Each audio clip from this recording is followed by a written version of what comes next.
Début septembre, j'ai été voir Annick de Souzenel. Elle m'avait invitée, j'ai été la rencontrer pour le plaisir de passer un moment avec elle.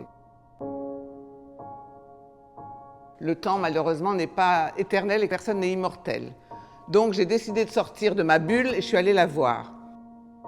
On a parlé de la difficulté d'accompagner des gens. On est toutes les deux bien placées pour savoir que ce n'est pas un métier facile. Mais c'est mieux que d'être reine d'Angleterre. Mais c'est vraiment aussi un métier difficile, exigeant. Le plus difficile, c'est quand les gens font, des élèves, des pseudo-disciples ou des aspirants disciples, font des vraies conneries dans certaines choses. Et puis qui bloquent, qui résistent. La manière la plus énervante de résister, c'est quand ils vous disent « Mais comment je peux me faire aider ?» Je me demande bien où je pourrais me faire aider. C'est l'histoire des gens qui rentrent chez le boucher et qui disent au boucher « Mais où est-ce que je pourrais trouver de la bonne viande ?» Alors évidemment, un enseignant ou quelqu'un qui est un accompagnant, à qui on dit « Comment je pourrais me faire accompagner ?» Vous avez envie de l'étrangler, comprenez bien quand même. Et elle me disait, j'ai dû faire un grand travail pour me dire, je me positionne fermement contre ce que je n'aime pas, mais la personne, je continue à l'aimer.